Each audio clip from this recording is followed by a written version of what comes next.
Hey there, thank you so much for joining us for Obi-Wan Online. We're so glad that you're with us, and it's my privilege to share the message with you today. I was recently talking with a friend, and we were talking about how cool it was how long we've known each other. It's just cool to be at this level where you have nicknames for each other, where you have certain jokes, inside jokes. There's even certain mannerisms, certain ways that you talk with one another. Do you have this type of friendship or relationship, or maybe even something like this? I remember telling him, like, hey, sometimes I can even tell in general what you're thinking just by the face that you have. Do you have a certain friendship or relationship like this? If you do, while time has something to do with the level that you're at, it still takes intentionality with the time you do have to be at that type of level.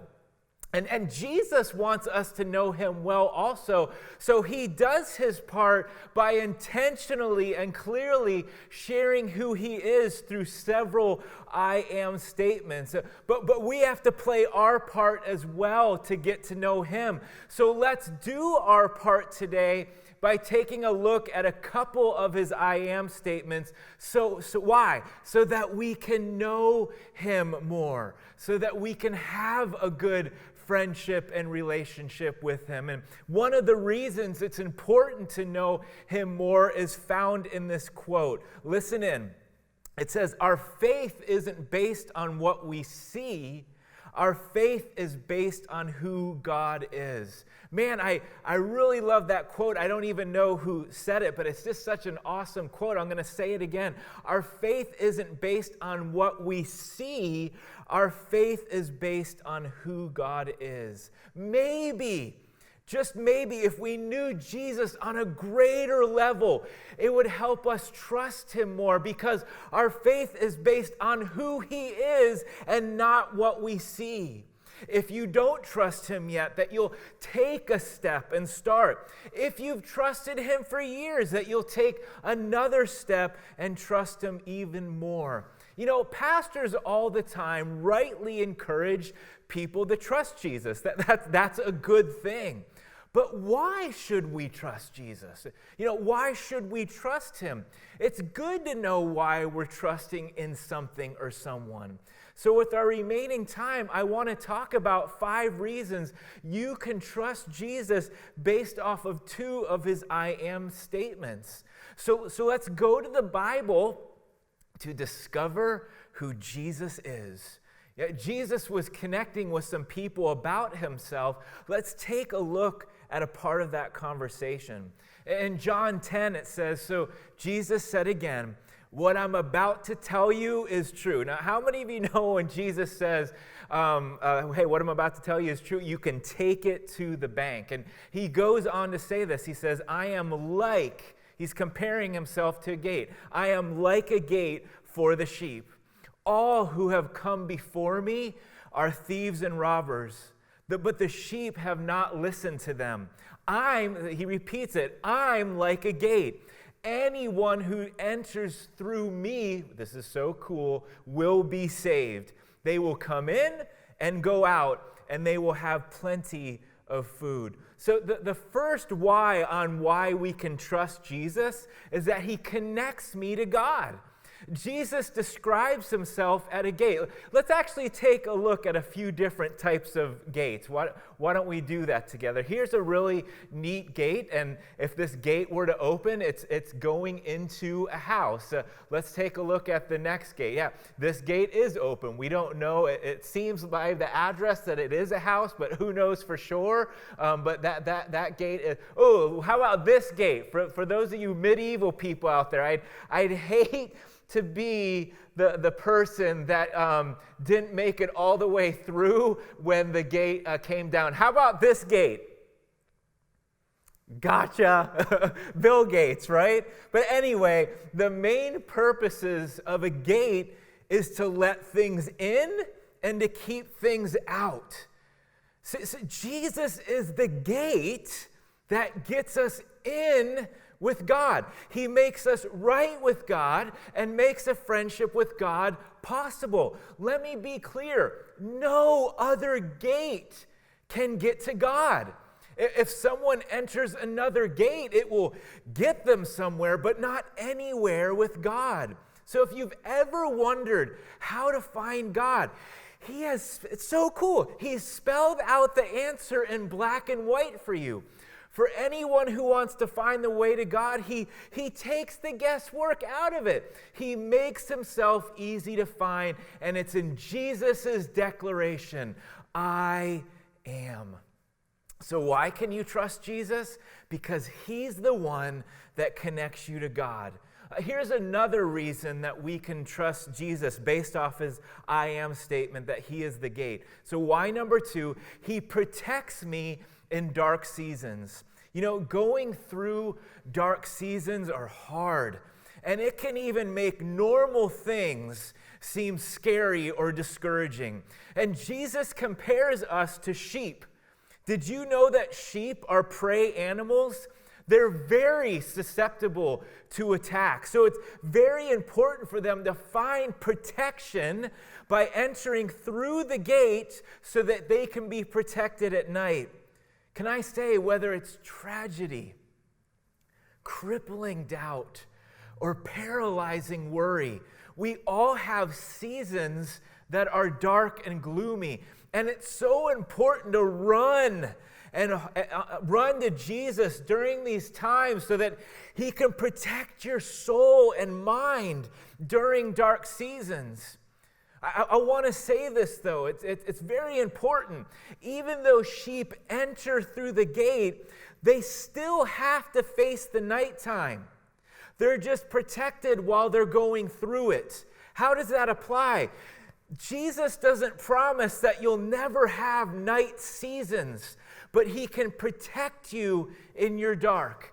Listen in. Psalm 27 says this. It's so cool. Look at the first part. It says, "The Lord is my light, and he saves me. Why should I fear anyone?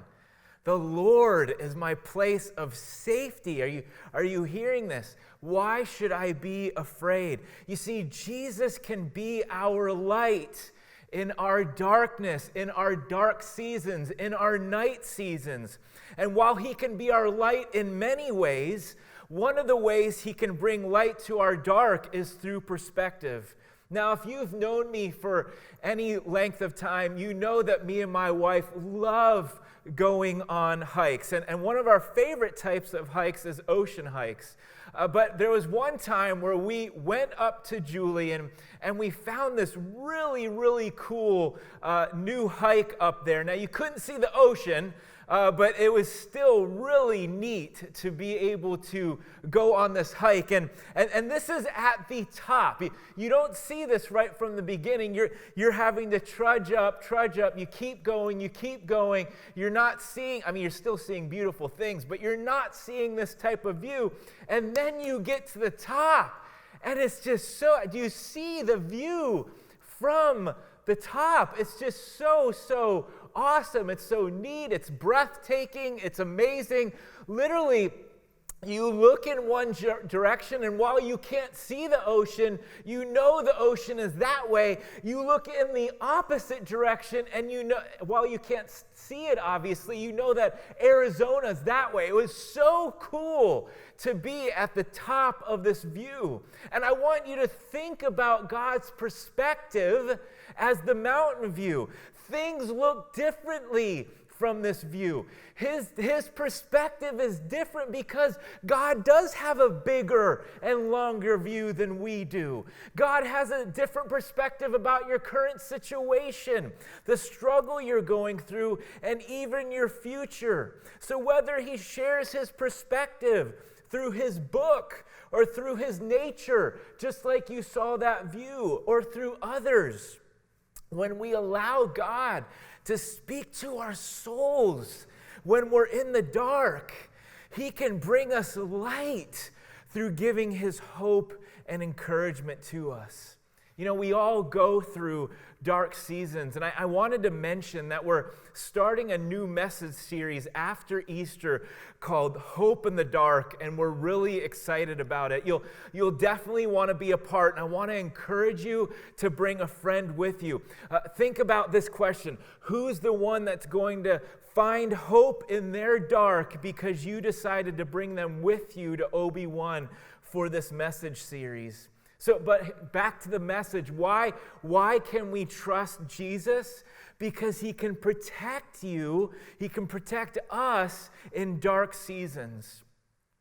Here's another reason that we can protect Jesus that has to do with Jesus being the gate. Why number 3? He fights my battles. You know, another way that entering a gate protects sheep is against their predators. Remember, it's bringing things in, and it's also the purpose of a gate is to keep things out. And so it protects sheep. Going into the gate can protect them from predators. Remember, sheep are prey animals, and Jesus compares us to sheep. We all have predators that try to attack. Maybe for you have a really difficult situation that you're facing right now, or maybe you're dealing with a really, really hard person in your life. Can I tell you, God can be trusted to bring protection, even if that protection is inward, like just an inward protection of peace, like, man, God, I know that my situation isn't ideal, or I know that I'm dealing with this hard person, but man, your peace is protecting me right now. But not only can he be trusted to bring protection, he can help fight our battles, which is so cool, whether they're situational or difficult people. Also, I'm just being real. We have a spiritual enemy that literally hates our guts. And Jesus hints at him right after he starts to reveal that he is the gate. It says this in John 10, next in John 10:10. The thief's purpose is to steal and kill and destroy. Thank God it doesn't end there. But Jesus says this, though. My purpose is to give them a rich and satisfying life. But here's the thing. We do have an enemy of our souls that's out to destroy us. Let's go back to the concept of gates. You know, there's a difference, and you're going to see a picture of it. There's a difference between a gatekeeper and a jailkeeper. The role of a jailkeeper is to have you enter this gate to lock you up. And they keep watch. They keep pacing or keep watch to make sure that you stay locked up, that you don't escape. That's the enemy's role. He wants to keep you locked up. He's out to steal, kill, and destroy. At times, he'll make that entrance look so good and tempting because he wants to get you in and keep you in. He's someone that over-promises because he wants to get you in there. But here's the cool thing. Can I tell you? He always under-delivers. Always under-delivers. Knowing that there's an enemy out to destroy us can be unnerving. That said, there's good news, and it comes through Jesus being the gate. My family and I, we have a dog. He is about a year and a half old, and his name is Cash. And yes, you guessed it. He is named after Johnny Cash because our family really likes Johnny Cash. Have you seen the movie Walk the Line? Yes, great movie. But we like Johnny Cash. I'm tempted to sing a song for you right now, but I won't. I will spare you. But we really do like Johnny Cash, and so our dog's name is Cash. And the reason I bring him up is because, man, when we're walking Cash, he's probably like, I don't know, 70 to 80 pounds, something like that. So he's a bigger dog. He's not like a huge dog, but he's a bigger dog. And so when we're walking him, we have to obviously keep him on a leash. And one of the reasons for that is because if we didn't keep him on a leash, if he has one flaw, let me describe it this way. He is super duper, like uber overly friendly. I mean, he'll go up to anyone and run up to them, jump on them, not in a vicious way, but in a friendly way, like, you want to be my friend? And then he'll go to the next person. You want to be my friend? You want to be my friend? You want to be my friend? He's such a kind and awesome dog, but he's just overly friendly. Picture that person that just wants to be best friends with everybody. That's our dog. And so we have him on a leash. That's obviously one of the reasons. And then, but there was a time that every once in a while we take him to a dog park. And what's so cool is we enter the gate where the dogs are in, and guess what?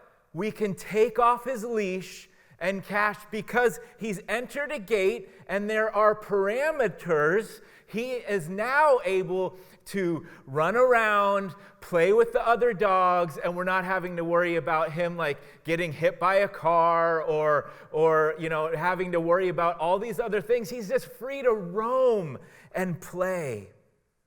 As I said, when my dog entered, I was able to just take off his leash, and he was able to play with other dogs. So here's my point of bringing that story up. The purpose of the gate when it comes, and the fence was there to bring Cash freedom to roam and play. Can I say this? Not all parameters are bad. Just like with my dog, some parameters and limits are there with the goal of bringing freedom. And when Jesus puts parameters on us, the goal is a love that brings freedom. Jesus, as your gate, wants to protect you from the schemes and lies of our enemy that tries to keep us in jail. Spiritual attack is real, but God doesn't leave us defenseless. He gives us himself, and as Romans 8:31 reminds us, if God is for us, who can be against us? See, you have God on your side. And besides himself, he also gives us his word so that we can be on offense and move forward. He encourages us to talk with him, so we're sharing our fears and failures with him. He gives us faith to shield us from the hard times in life, or the hard people, or the hard situations. But here's something so key. I just shared such cool things about Jesus and such cool things about God and the things he gives us. But we have to remember, this isn't a passive relationship. He is there fighting for and with you, but you again have your part as well. You see, it doesn't mean, just because God is doing it, it doesn't mean you won't also be on the battlefield fighting. So when you use your friendship. Do your part. Use your friendship with him. Use his word. Use prayer. Use your faith in him to overcome. Because when you use these things, the enemy doesn't stand a chance. Now, it doesn't mean he'll never win battles. I don't know anyone that goes undefeated. But with God, though, even our defeats, he can turn it into good. And even if the enemy wins some battles, I hope that you're hearing this right now, and it's going to get into your soul. Even if the enemy wins some battles, you and God win the war. Even if the victory doesn't show up until after this life. So why can you trust Jesus? He can help you fight your battles. It's so cool to see how Jesus is our gate. And we've explored 3 ways where we can trust him based on that I am truth. A gate allows, and Jesus said this as he was talking about himself, a gate allows for sheep to go in and out. Again, this isn't jail. Jesus isn't trying to lock you up for good and do all these horrible things and keep you trapped. He realizes sheep have to go in and out. While the gate protects when we're in, Jesus is also with us as we go about our lives. Jesus wants us to live life. He wants us to make a difference for others. And he wants us to take faith steps and trust steps towards him. And it's one of his other I am statements where we find reasons to trust him as we go about our lives. Jesus was connecting with some of his followers about heaven, and he happens to mention that they know the way to the place where he's going. And Thomas, who was one of his followers, spoke up. He's like, wait a minute. Wait a minute. As something that just never made sense to you, like, hold up, wait a minute. We don't even know where you're going. So how could we know the way? If we don't know where you're going, how do we know the way to get there? Because we don't know where we're going in the first place. Listen to how Jesus responds to Thomas. He says this in John 14. Jesus answered, I am the way and the truth and the life. No one comes to the Father except through me. If you really know me, you will know my Father also. From now on, you do know him, and you've seen him. Philip said, Lord, show us the Father. That will be enough for us. Jesus answered, don't you know me, Philip? I've been among you for such a long time. Anyone who's seen me has seen the Father. Jesus says very boldly, I am the way. Now, we're not going to go over the way again because we've already addressed that in Jesus being the gate. That said, maybe some of you need to hear this. Jesus reiterates that he's the way to God. Not a way, the way to God. But here's the fourth reason why I can trust him. Why number 4? His truth guides me. Jesus also mentions that he's the truth. His truth can help us as we go out and live our lives and deal with uncertainty or difficult situations or just people in general. Now, it's very important for me to clarify. It's not what we define as truth. It's his truth. Again, we have our part to play. It's his truth and discovering what his truth means that's going to help. Let me give a few examples. Maybe instead of believing what that person thinks of you, once you discover what God thinks of you, I hope that you discover what God thinks of you. Maybe it's once you do that, it's believing his opinion instead of their opinion. You see how his truth can guide your identity as you go out and face people?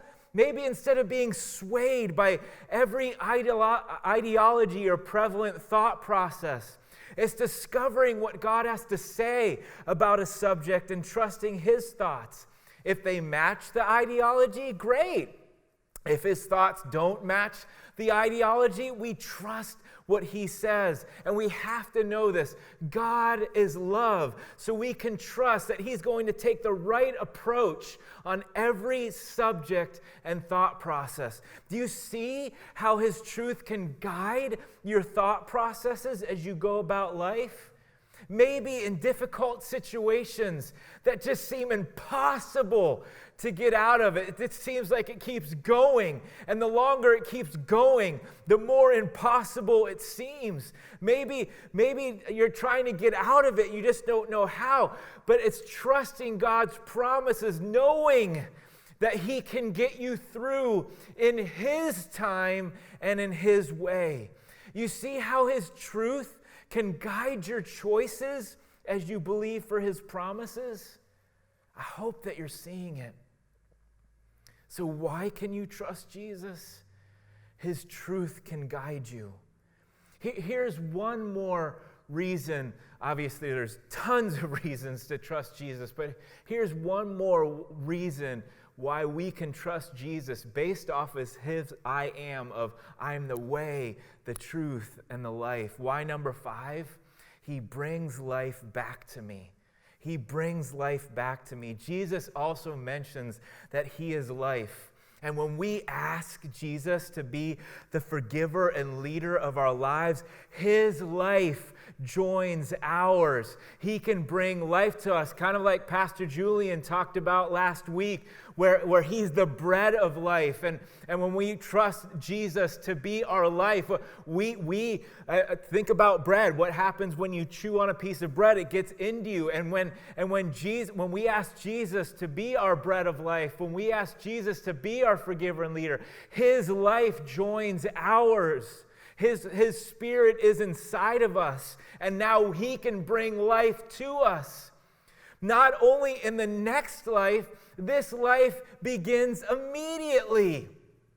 Jesus can take things in our lives that have died or are on the brink of dying, whether our fault or not, and bring new life to them.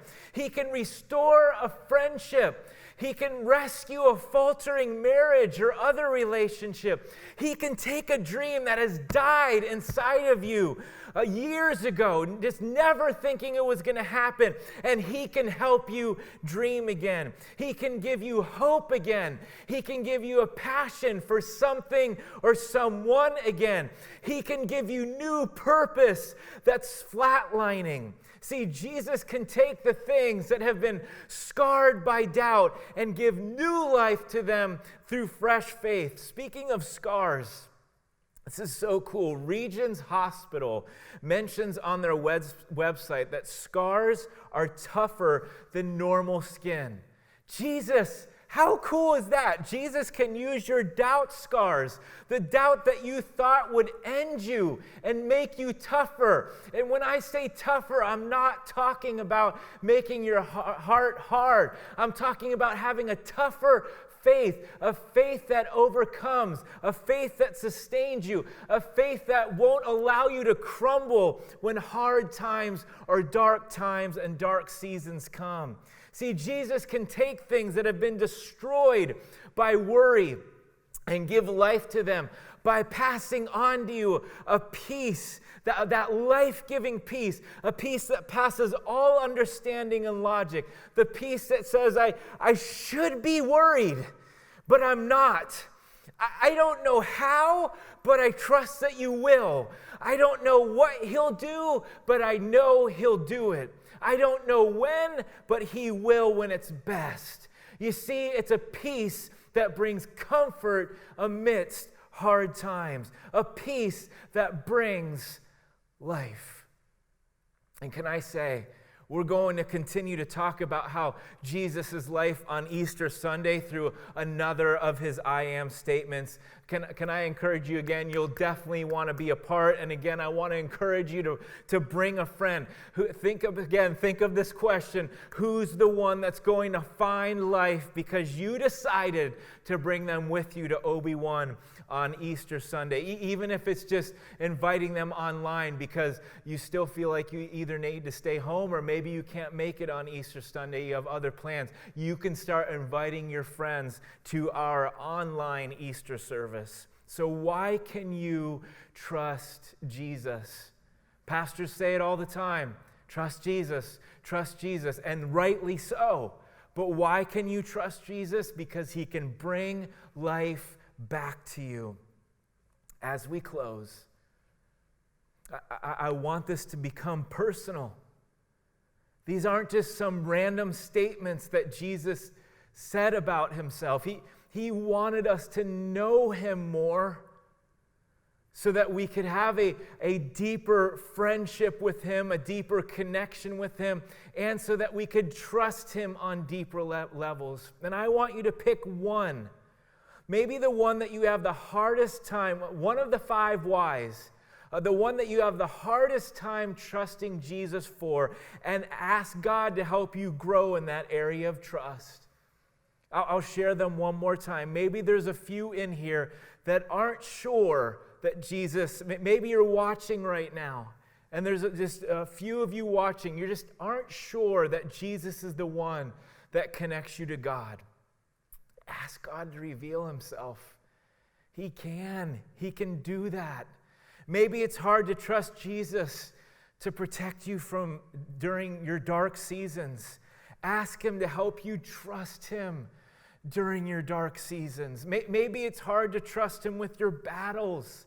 Ask him to help you trust him amidst your battles. Ask him to help you fight your battles. Ask him, God, hey, this isn't a passive relationship. What's my part as you're fighting my battles?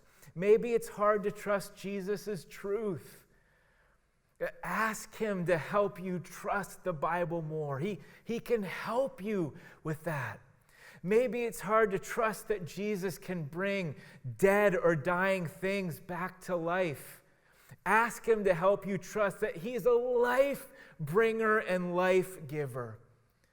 So I want you to take a moment, and we're going to start this part early. Why don't you bow your head and close your eyes now? Because I want you to picture something. I want you to take a moment and ask God. But before you do, I want you to picture Jesus, while your head is bowed, eyes are closed, I want you to picture Jesus talking to you. And he simply says this: I am your gate. I am your way. I am the truth. And I am life.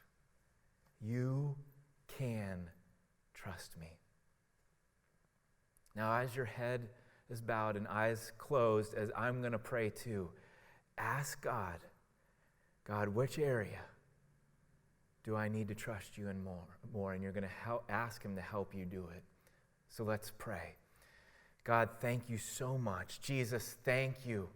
You're not just some distant person, some distant God that you just totally, yes, we have our part too. And it's not a passive part, but you just didn't leave us clueless, Jesus. You intentionally, so that we could know you more, so that we could trust you more, you intentionally revealed yourself through your I am statements.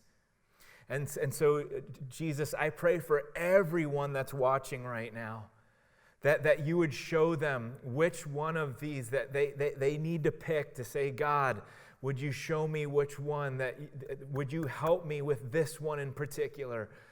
Show me the area where I need to step out in faith and trust you more.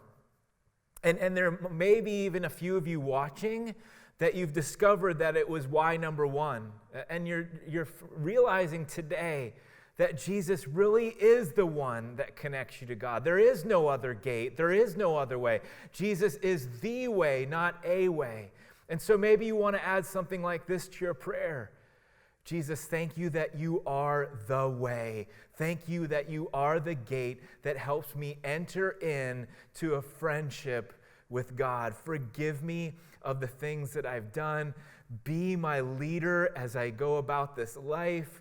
Protect me during my dark seasons. But today, Jesus, I'm asking you to be forgiver and leader. And God, for all my friends, again, give them the courage to see which one they need to trust you in, and help them, really help them to trust you with those next steps. Jesus, thank you for being our gate, and thank you for being our way, our truth, and our life. We love you. Thank you for helping us know you more. We pray these things in your name. Amen.